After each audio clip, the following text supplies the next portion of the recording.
Ahli bid'ah itu seperti apa? Imam Nawawi menyebutkan ahli bid'ah itu adalah ketika di suatu tempat orang-orang itu menghinakan ulama salaf.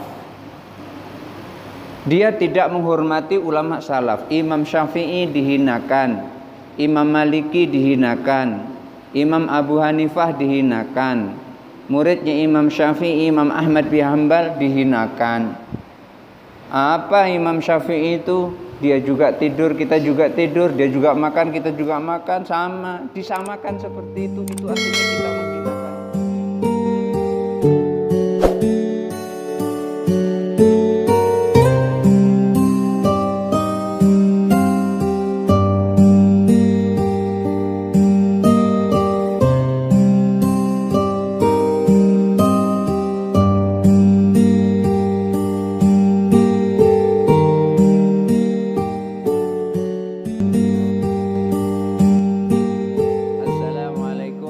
Warahmatullahi wabarakatuh.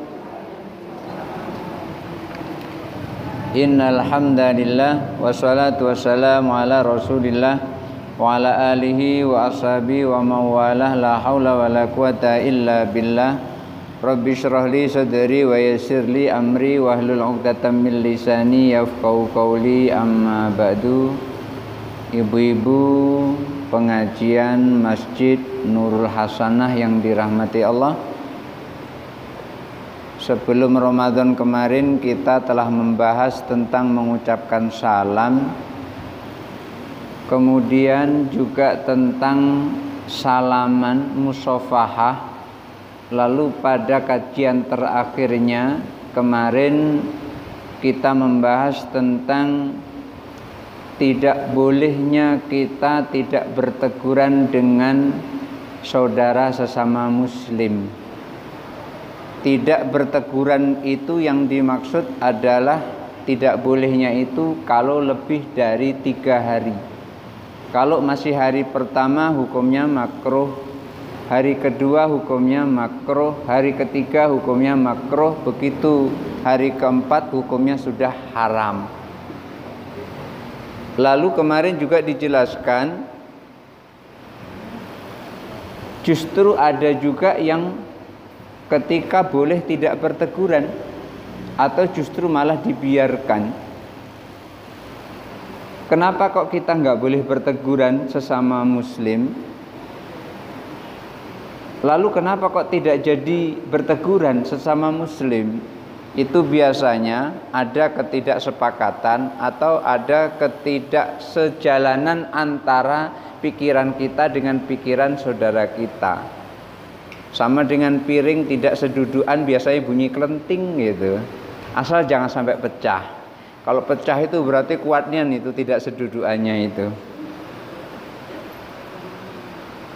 Sesama muslim tidak boleh kita tidak berteguran, tetapi ada pengecualian. Syekh Abdul Qadir Jilani menyebutkan boleh kita tidak menegur kalau orang itu termasuk min ahlil bid'ah, kalau dia termasuk orang ahli bid'ah. Ahli bid'ah itu seperti apa? Imam Nawawi menyebutkan ahli bid'ah itu adalah ketika di suatu tempat orang-orang itu menghinakan ulama salaf. Dia tidak menghormati ulama salaf. Imam Syafi'i dihinakan, Imam Maliki dihinakan, Imam Abu Hanifah dihinakan, muridnya Imam Syafi'i, Imam Ahmad bin Hanbal dihinakan. Apa Imam Syafi'i itu? Dia juga tidur, kita juga tidur. Dia juga makan, kita juga makan. Sama, disamakan seperti itu. Itu artinya kita menghinakan dia. Ketika ada satu tempat, satu kampung, orang-orang yang menghinakan ulama salaf seperti itu, maka itu termasuk min ahlil bid'ah. Dia termasuk ahli bid'ah. Ini salah satu cirinya saja, tidak berarti kalau tidak begitu tidak. Ini hanya salah satu cirinya saja.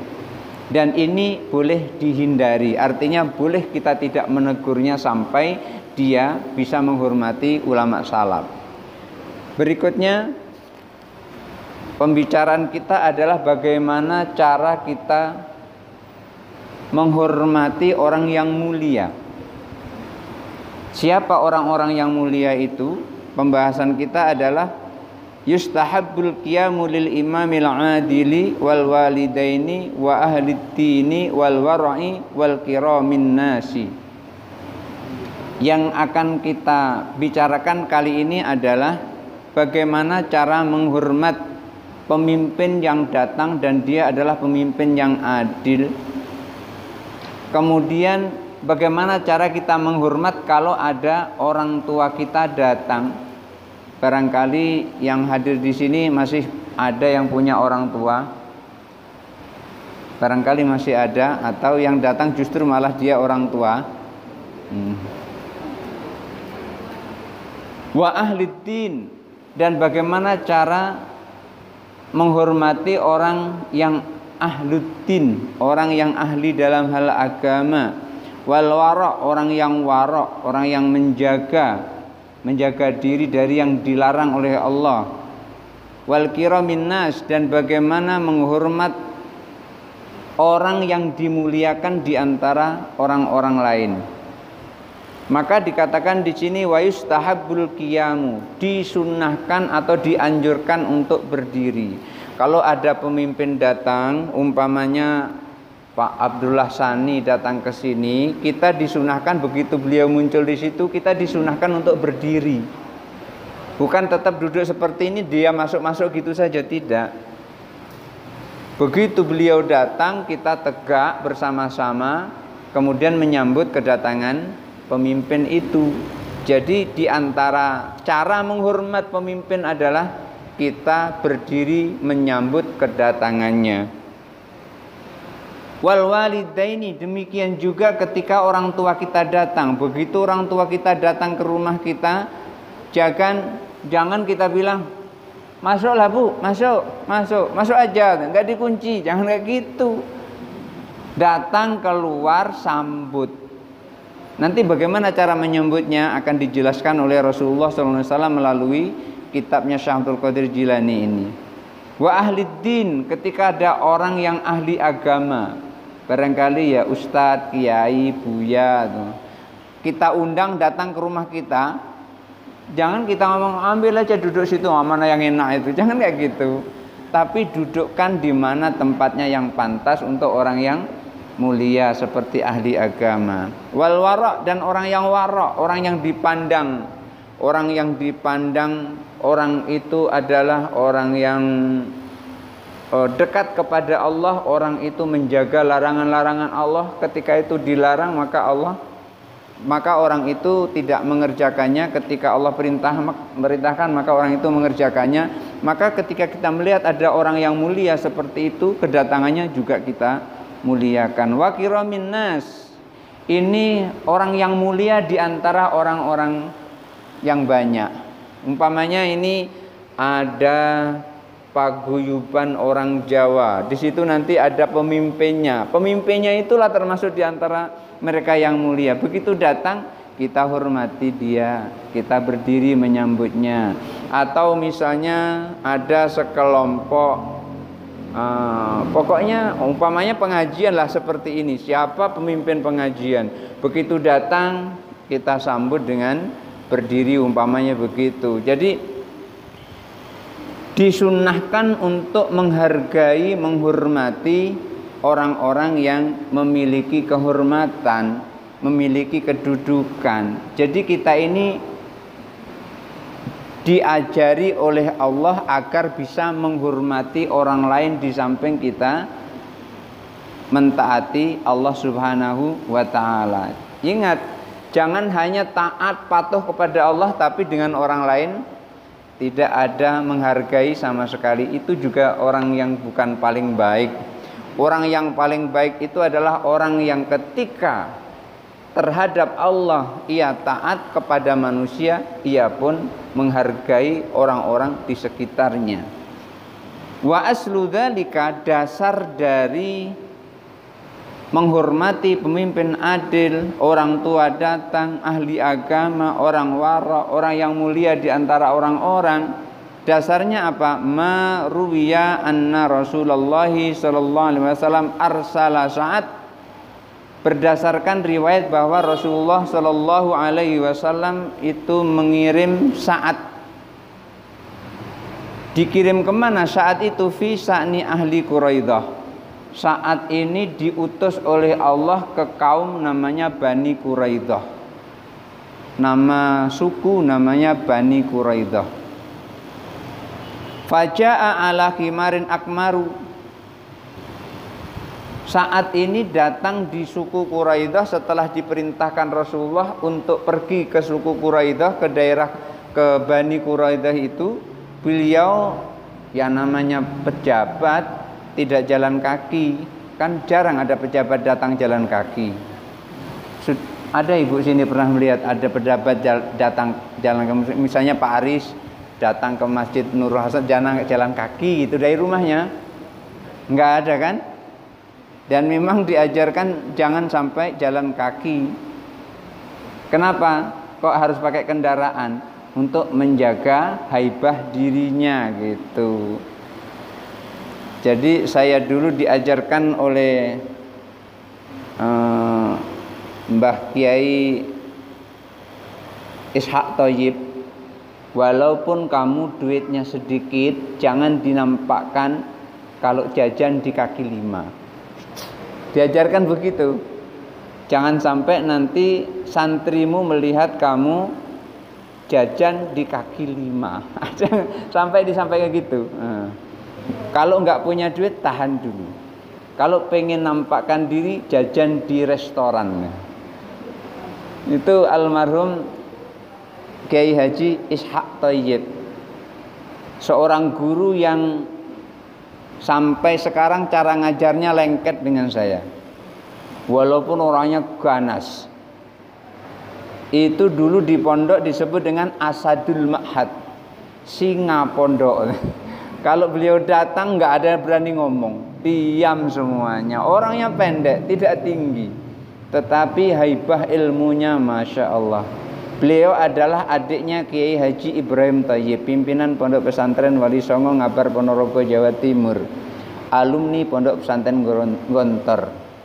Gontor kan berdiri tahun 45, Wali Songo berdiri tahun 61. Karena Wali Songo itu adalah anak dari Pondok Pesantren Gontor.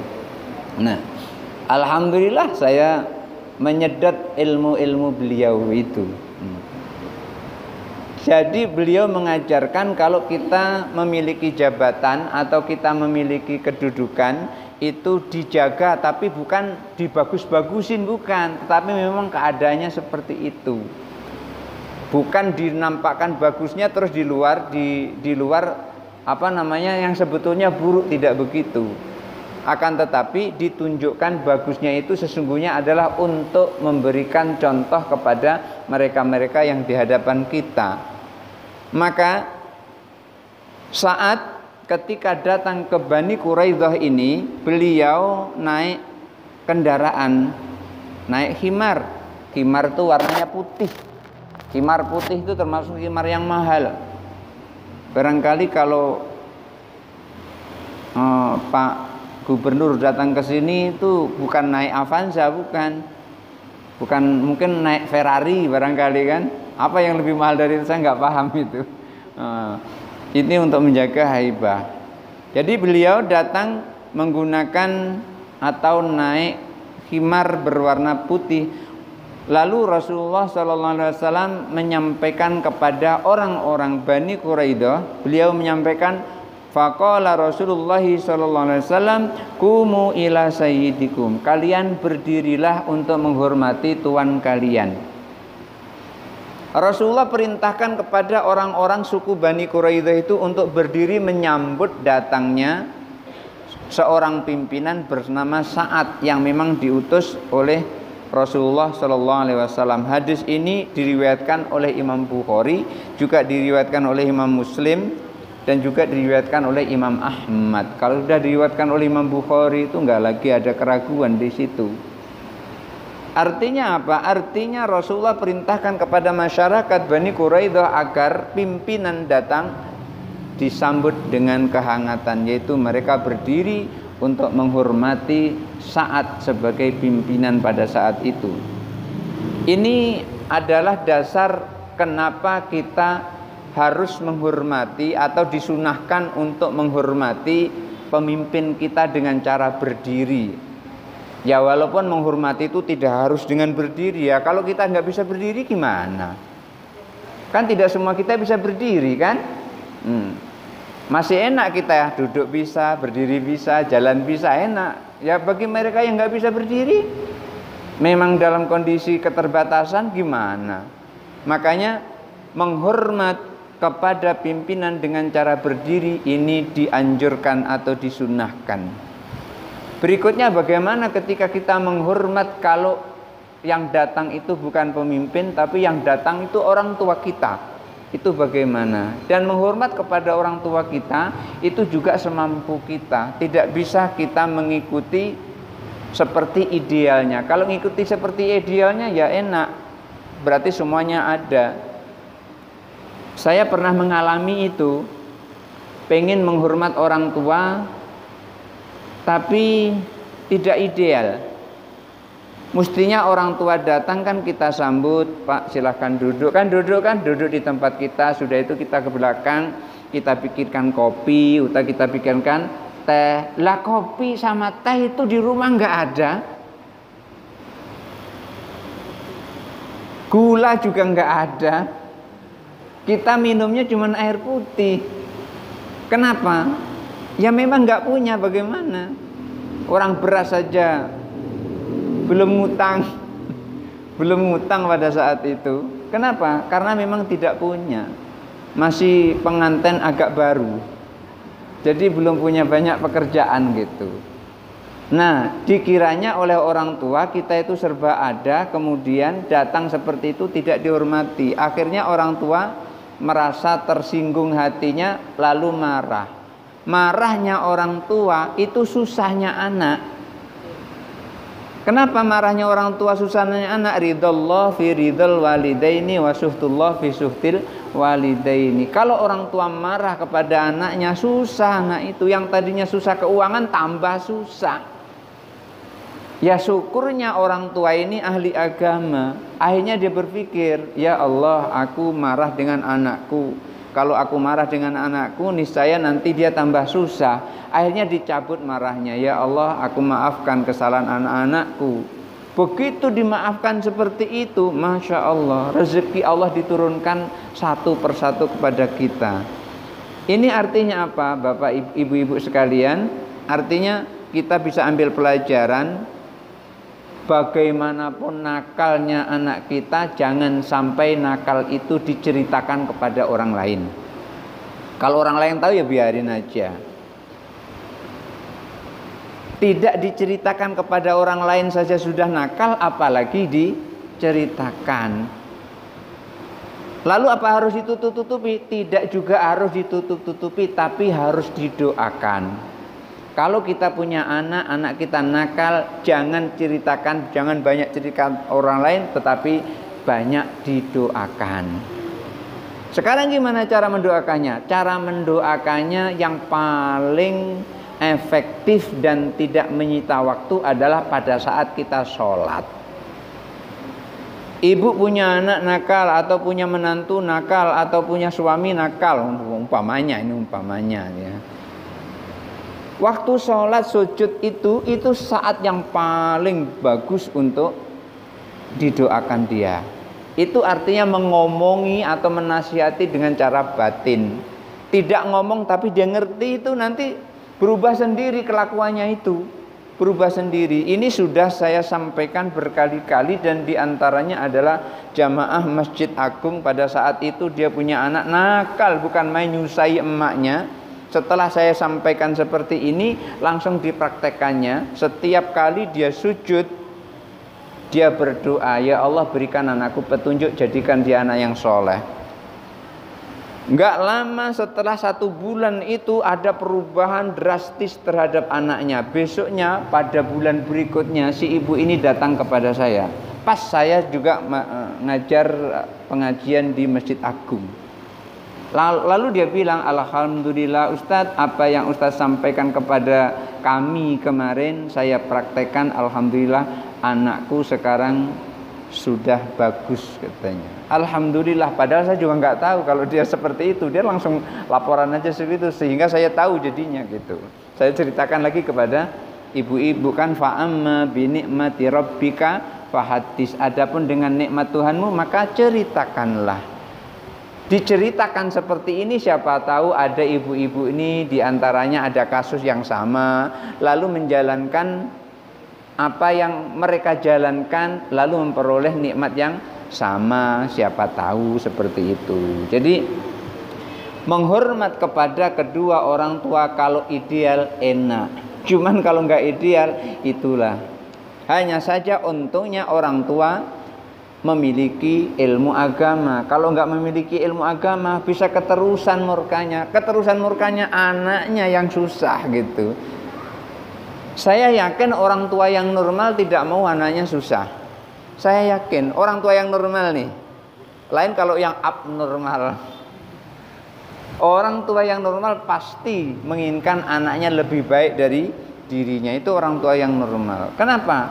Karena hidup itu gantian. Sekarang kita ngurusi anak, suatu saat nanti kita diurusi oleh anak. Kalau yang ngurusi itu baik, kita enak yang diurusi gitu kan gitu. Kalau kita ngurusi anak, kita kan lebih baik dari anak pada saat itu. Maka anak merasa nyaman diurusi oleh kita. Suatu saat nanti kita diurusi oleh anak. Anak kita lebih baik dari kita, nyaman kita diurusi oleh anak. Itu yang disampaikan oleh Kiai Sirozi dari Lamongan. Saya cuma ngutip saja gitu. Lalu bagaimana ketika orang tua yang datang ini, riwayat dari Aisyah radhiyallahu anha qalat, bahwasanya Aisyah radhiyallahu anha berkata, kana Rasulullah sallallahu alaihi wasallam idza dakhala ala Fatimah radhiyallahu taala anha qamat ilaihi. Diceritakan bahwasanya Aisyah itu pernah menyampaikan Rasulullah sallallahu alaihi wasallam apabila menemui Fatimah, datang ke rumahnya Fatimah. Siapa itu Fatimah? Fatimah itu adalah putri Rasulullah sallallahu alaihi wasallam, satu-satunya yang hidup sampai dewasa, sampai punya anak.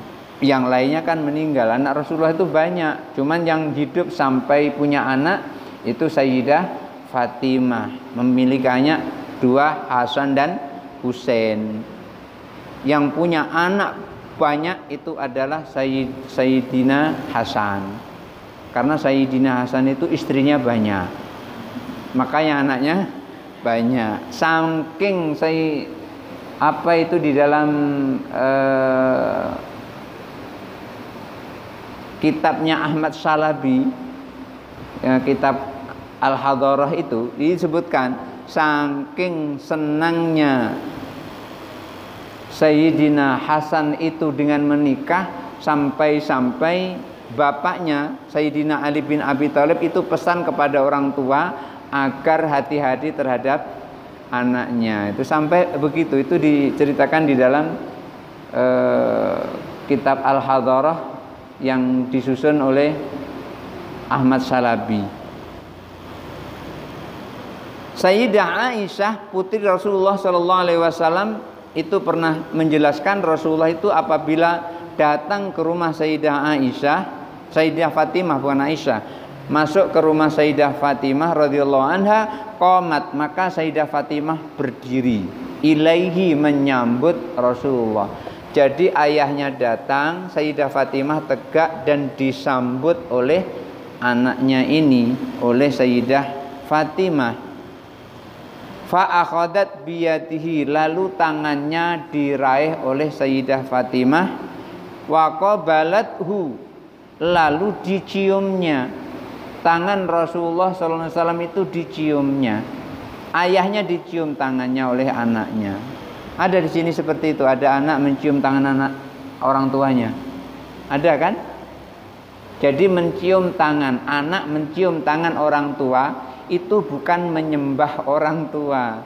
Anak mencium tangan orang tua itu ngikuti Sayyidah Aisyah, Sayyidah Fatimah.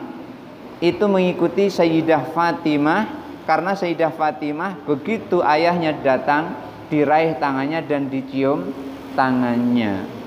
Jadi anak mencium tangan orang tua itu sudah dicontohkan oleh Rasulullah melalui putrinya Fatimah.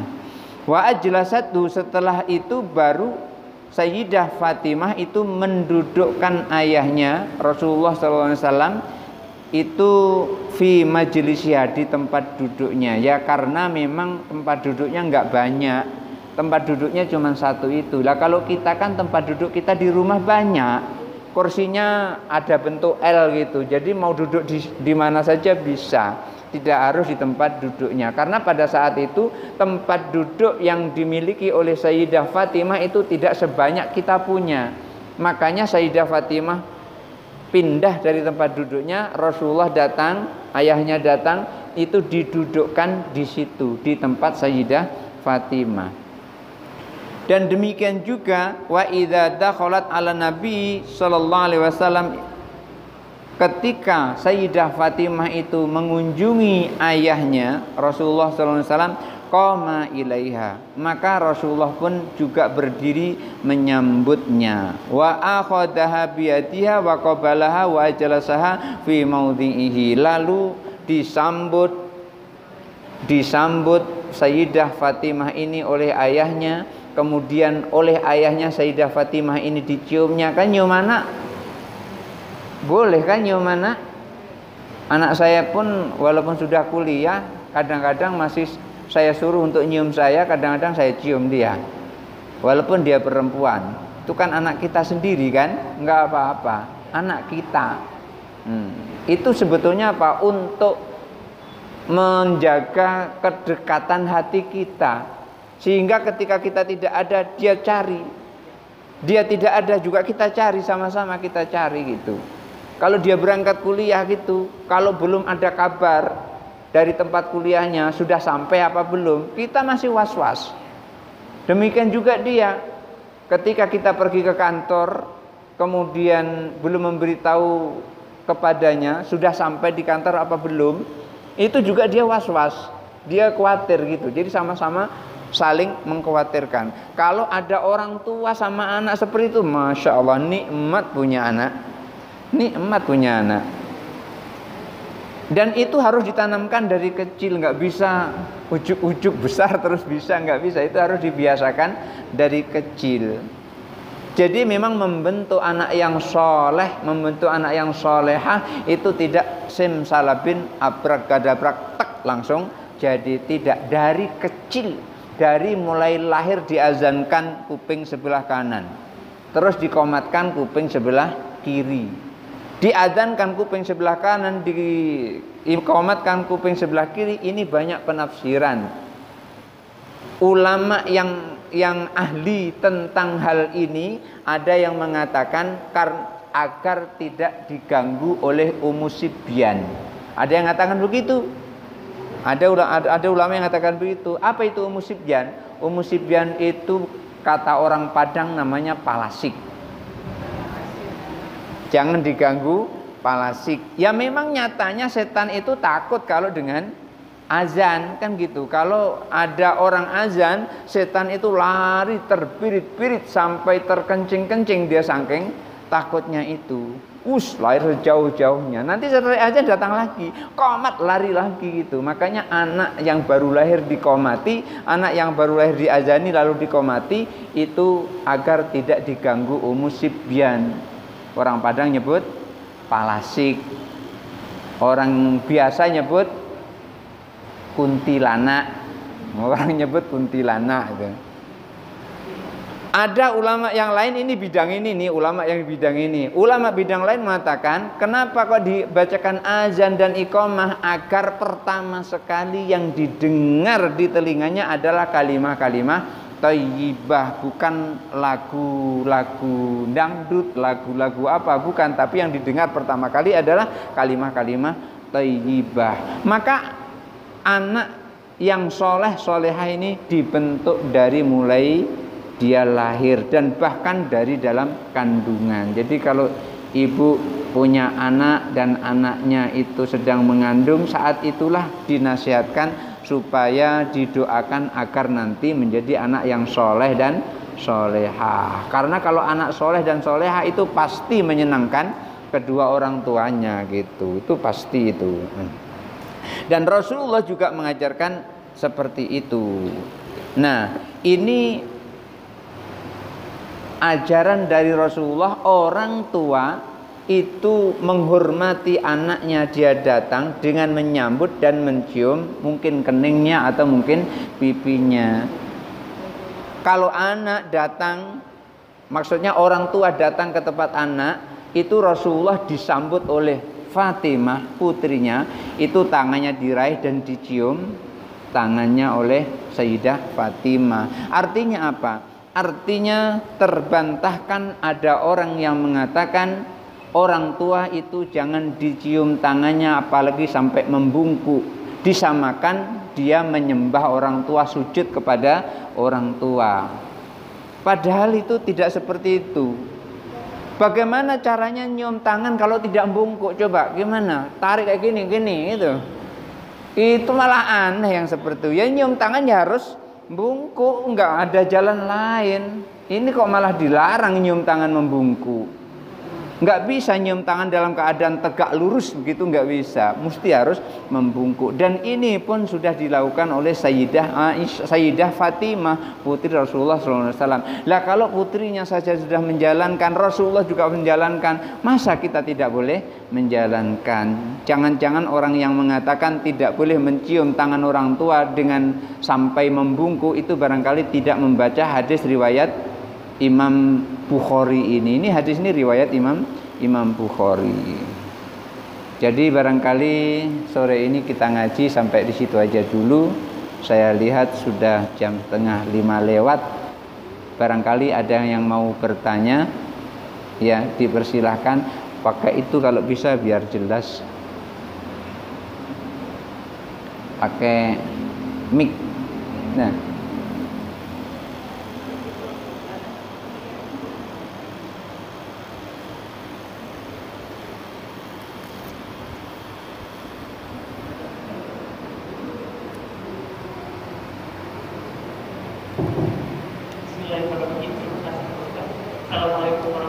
Waalaikumsalam warahmatullahi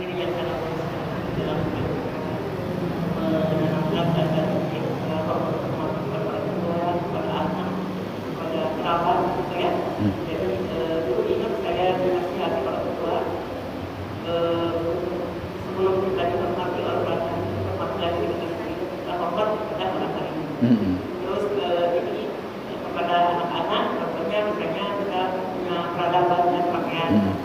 Jadi kalau kita mempersiapkan anak itu baju yang bagus, jangan tiba-tiba pakai baju ulung. Itu kata bapak. Kalau saya sebelum kita melakukan olahraga itu iya.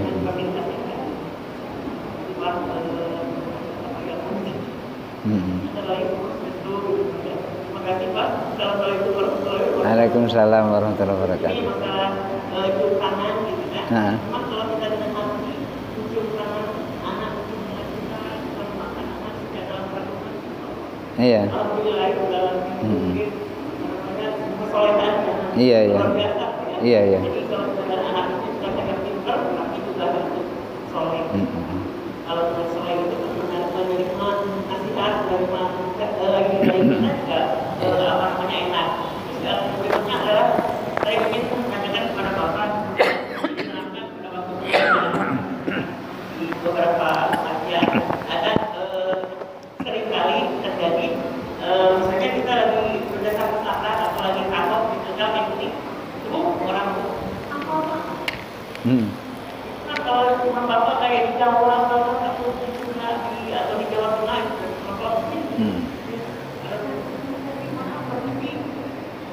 Terus yang kedua, yang berikutnya adalah kaitannya dengan silaturahmi Ramadan tahun ini. Bapak juga melihat kok sekarang berbeda sekali. Nah di sini apa gimana beda sekali. Kalau dulu waktu kita kecil kan saya jarang di lebaran di kampung gitu, dari rumah ke rumah ngomong silaturahmi. Karena nggak ada Iya.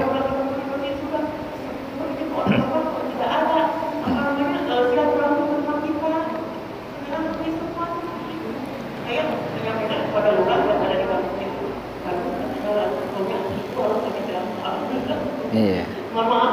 Iya. Waalaikumsalam warahmatullahi wabarakatuh. Iya. Baik, pelan-pelan kita jelaskan. Ya, tak itu. Ada.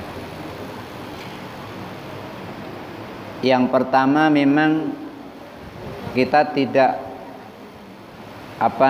tidak hanya punya anak yang pintar tapi juga soleh. Dalam bahasa lainnya kita punya anak pintar tapi benar.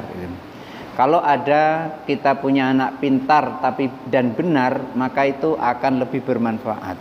Kalau hanya pintar saja tapi tidak benar, itu justru malah sulit. Maka mengajari orang pintar itu lebih mudah, tapi ngajari orang benar itu berat itu ngajari orang benar. Tapi kalau sudah benar terus diajari pintar itu enak. Jadi mengajari orang benar dengan mengajari orang pintar itu lebih berat mengajari orang benar. Karena untuk benar ini berat sekali dijalankan, tapi untuk pintar dan bahkan memintari itu banyak. Itu yang pertama. Kemudian yang kedua, ketika kita lebaran itu kalau zaman kita dulu yang muda-muda itu keliling dari satu rumah ke rumah lain, dan itu adalah budaya. Ketika budaya itu dijalankan terus, diwariskan terus, insya Allah ya sampai sekarang masih ada. Dan orang yang seperti itu syaratnya kan biasanya gini, yang merasa sudah tua duduk di rumah, jangan pergi kemana-mana. Yang dia itu masih muda, jangan duduk di rumah, tapi berkelompoklah, kemudian berkunjung dari satu rumah ke rumah berikutnya. Dan itu insya Allah masih tetap terjaga di kampung saya itu, masih tetap terjaga. Yang tua itu di rumah, yang muda itu jalan-jalan.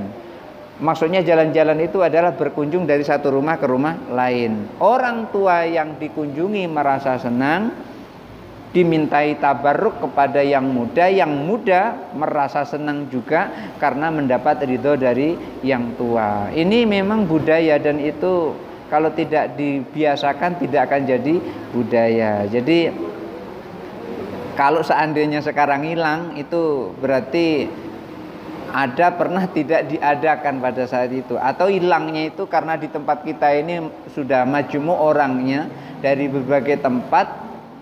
Jadi kebiasaan satu kampung itu sudah tidak ada lagi. Kecuali kalau misalnya ini Masjid Nurul Hasanah. Masjid Nurul Hasanah ini ada anak-anak mudanya, ada remaja-remajanya. Nah, remaja-remaja ini nanti dibuat kelompok. Nanti kalau lebaran selesai sholat Idul Fitri itu dibuat kelompok-kelompok. Pertama umpamanya datang dulu biasanya ke tempat ulama setempat. Datang ke rumah Pak Yai Lohot umpamanya, datang situ. Kemudian terus datang umpamanya ke tempat Pak Haji Fauzi atau Haji Uban. Nyebutnya Haji Uban, betul itu. Yang saya lihat kok namanya Haji Uban gitu. Padahal Pak Haji Fauzi itu namanya kan. Nah, kalau sudah dibiasakan seperti itu nanti lama-lama akan terbiasa. Dan itu budaya, bukan termasuk dari ajaran yang baku dalam Islam, tidak, tapi itu adalah budaya setempat, tetapi budaya yang tidak menyalahi dari syariat. Budaya tidak menyalahi dari syariat tetap itu harus dilanggengkan. Kecuali kalau budaya yang menyalahi dari syariat, umpamanya lebaran kemudian terus keliling buka baju, umpamanya itu menyalahi syariat yang seperti itu. Karena nutup aurat adalah merupakan kewajiban bagi seorang muslim laki-laki maupun muslim perempuan. Jadi seperti itu, Bu.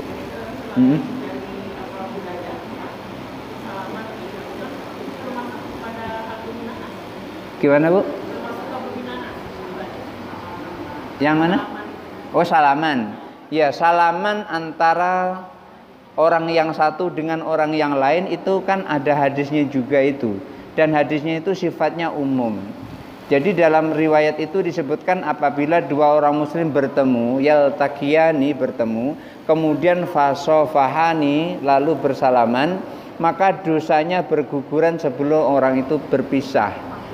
Dan ini hadis ini umum, maka boleh dipakai setelah sholat, boleh dipakai pas ketemu di jalan, boleh dipakai pas lagi ke pasar, di pasar ketemu salaman, nggak apa-apa itu, karena hadisnya itu adalah umum, tidak ada perlakuan khusus. Kalau kamu bertemu di pasar atau di jalan maka bersalamanlah, tapi di masjid jangan, nggak ada seperti itu, nggak ada hadis seperti itu. Maka hadis ini sifatnya umum, maka boleh dipakai di mana saja. Yang tidak boleh itu adalah kalau hadisnya itu ditentukan khusus, kemudian kita menggunakannya yang umum, itu tidak boleh. Kalau hadis itu sifatnya umum, boleh dipakai di mana saja. Seperti apabila dua orang muslim bertemu bersalaman, maka gugur dosa-dosanya sebelum ia berpisah dan melepaskan jabatan tangan. Dan di sini kemarin kan sudah dikatakan kalau kita bersalaman jangan melepas genggaman salaman itu sebelum yang ngajak salaman melepaskannya. Yang diajak harus ngikuti yang ngajak gitu. Misalnya ibu A salaman sama ibu B, A duluan, ibu A duluan. Sebelum ibu A melepaskan, ibu B jangan melepaskan. Ini aturannya kan seperti itu. Kalau ibu B itu nanti melepaskan sebelum ibu A melepaskan duluan, itu nanti akan menyinggung perasaannya. Maka aturannya adalah jangan melepaskan sebelum yang mengajak salaman itu adalah melepaskan. Jadi aturan dari bersalaman antara muslim satu muslim yang lain bertemu di sini, ini tidak ada waktu khusus, tidak ada tempat khusus, tapi umum bentuknya. Apabila ada dua orang muslim bersalaman, maka kapanpun bersalaman itu, setelah dia bersalaman maka gugur dosa-dosanya. Apakah itu setelah sholat, apakah itu waktu di jalan, apakah itu waktu di tempat kerja, tidak ada ketentuan khusus itu, maka boleh dilaksanakan. Maka hadis yang sifatnya umum, dalil yang sifatnya umum itu tidak ada batasan, kecuali keumumannya itu ada pembatasannya. Jadi seperti itu. Mungkin ada yang lain? Ya. Itu Bu di belakang. Ya kuat aja, teriak aja Bu. Ya teriak, atau dekat sini nggak apa-apa.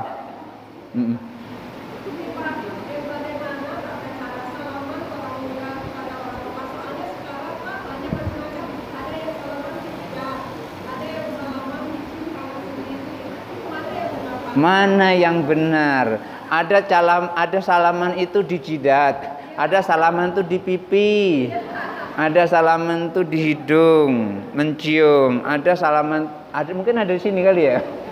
Ada di sini, salaman di sini. Mana yang benar itu? Kan ketika salaman itu kan ada kata-kata mencium tangan orang tua. Yang namanya mencium ya tentu pakai antara hidung dan mulut, ini namanya mencium. Loh, apa boleh yang seperti itu? Itu nanti sama dengan menyembah Tuhan yang seperti itu? Enggak, beda. Itu namanya menghormat kepada orang tua, bisa tabarruk terhadap orang tua. Bagaimana? Coba bayangkan, andaikan tidak ada orang tua, barangkali dia tidak akan hidup sampai sekarang. Kalau tidak ada orang tua, maka syarat bersyukur kepada Allah itu harus bersyukur kepada kedua orang tua. Itu syaratnya. Maka Allah perintahkan anishkurli wali walidaika. Jadi ketika mau bersyukur kepada Allah, itu harus bersyukur kepada kedua orang tua. Kenapa? Karena kedua orang tua itulah sabab musabab adanya kita. Maka kita bersyukur kepada Allah, harus bersyukur kepada kedua orang tua. Lah bersyukur kepada kedua orang tua dengan cara mencium tangannya kok nggak boleh, itu ya keterlaluan. Yang seperti itu bertentangan dengan ayat anishkurli wali walidaika itu tadi, bersyukurlah kepadaku dan juga melalui kedua orang tuamu, artinya orang tua kita. Jadi mana yang benar? Yang benar itu adalah ketika mencium Mencium tangan, ya mencium, ya tentu pakai hidung dan mulut. Ketemu jadi satu di sini. Nah, walaupun di sini mungkin ya karena diajarinya seperti itu juga nggak apa-apa. Atau mungkin di sini, asal jangan di sini saja. Iya. Jadi kalau menurut saya ini menurut saya itu bagusnya adalah dengan hidung dan mulutnya gitu. Kan ada lagi yang lain? Satu lagi. Dalam menyayangi anak, apakah ada batasan-batasan ketika seorang bapak mencium anak yang sudah meningkat remaja? Apakah di situ ada batasan-batasan tertentu sehingga tidak mencolok dilihat oleh umum? Gitu. Karena begini Pak, ada orang tua saking berlebihnya sayang kepada anak, dia memeluk anak padahal anaknya itu sudah gadis, sehingga anak itu merasa risih. Padahal sayang perempuan itu ikhlas sayang seorang bapak kepada anak. Tapi kalau dilihat umum kayak kurang pantas. Yang satu. Kedua, dalam mendidik seorang anak, ada kalanya anak-anak kita itu dididik untuk santun kepada orang tua. Tetapi orang tuanya tertentu, hanya orang tuanya, tidak dengan orang tua yang lain-lain. Sehingga dia kalau bertemu dengan orang tua yang tetangga atau yang lainnya, itu dia cuek. Nah ini bagaimana Pak? Iya. Iya, jangan banyak-banyak nanti lupa. Yang pertama batasannya adalah batasan kasih sayang orang tua dan kasih sayang seorang anak. Tetapi kalau setan sudah masuk maka apapun bisa terjadi. Yang seperti itu harus dihindarkan. Tetapi saya yakin ketika itu adalah orang tua yang beriman kepada Allah, itu pasti batasannya adalah batasan kasih sayang orang tua. Dan bahkan Umar bin Khattab radhiyallahu anhu itu pernah menyampaikan bahwasanya kalau ada orang tua tidak pernah mencium anaknya, maka orang itu tidak akan merasa bahagia punya anak. Artinya apa? Artinya orang yang tidak bisa mencium anaknya, dia tidak akan bakal merasakan kasih sayang bagaimana dia punya anak. Jadi batasan-batasan di sini adalah sebetulnya batasan yang dibatasi dengan kasih sayang, batasan yang dibatasi dengan rahmahnya orang tua terhadap anak dan kasih sayangnya anak terhadap orang tua. Tidak ada yang lain. Maka ketika ada sesuatu yang lain setan merasuki, yang seperti itu harus dibuang. Jangan dilaksanakan yang seperti itu. Kenapa?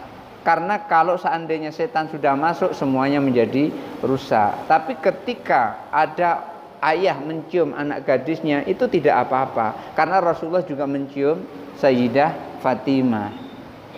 Tapi saya yakin Rasulullah mencium Sayyidah Fatimah itu tidak seperti mencium istrinya, tapi mencium anaknya.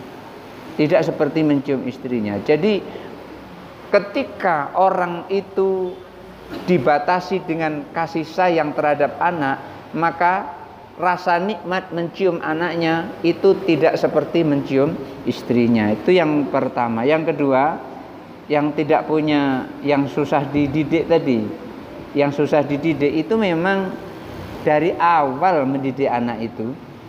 Dan kalau sudah terjadi seperti itu, ibarat pohon itu kalau sudah besar mau dibentuk susah. Bonsai itu kalau sudah gede susah dibentuk. Tapi kalau masih kecil mau dibentuk ngelingkar-ngelingkar dia nggak akan patah. Tapi kalau sudah sebesar ini mau dibentuk ngelingkar dia patah dia.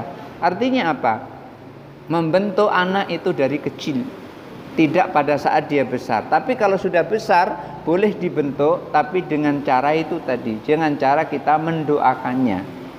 Dari kecil sudah dibentuk, ternyata agak besar dikit dia melenceng. Pada saat itu kita nggak bisa lagi ngomongin dia. Apalagi sedang marah, itu sedang keras. Kalau sedang marah, sedang keras itu sama dengan kita melihat tanah itu keras. Ketika tanah itu keras lalu kita cangkul, tahu tanah itu keras, kita cangkul, kita paksa cangkul, niscaya cangkul itu tidak akan masuk ke dalam tanah, justru akan mental ke jidat kita sendiri. Artinya apa? Ketika kita tahu anak itu sedang marah, kita nasihati, ngomong satu dia sudah 10 dia ngomong balas ke kita. Mama ini taunya apa? Umpamanya kayak gitu. Artinya apa? Jangan diomongi dengan lisan, tapi diomongi dengan hati. Gimana cara ngomongnya itu tadi? Itu tadi, saat kita sholat, kita minta kepada Allah. Karena semua yang menjadikan ini adalah Allah Subhanahu wa ta'ala. Jadi kita kembalinya tetap kepada Allah. Jadi kita tetap berdoa. Dan doa yang paling mustajab yang pernah dan sering saya rasakan adalah doa pada saat sujud. Itu enggak lama langsung dikasih oleh Allah. Iya, mustajab.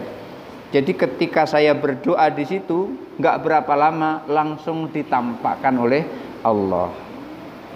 Satu contoh, saya berdoa, ya Allah, murid-muridku di rumah ini kok susah sekali pemahamannya, diajari kok mental-mental terus.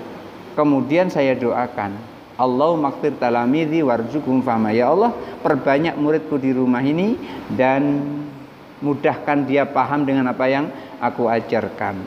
Tidak lama kemudian bermunculan gitu.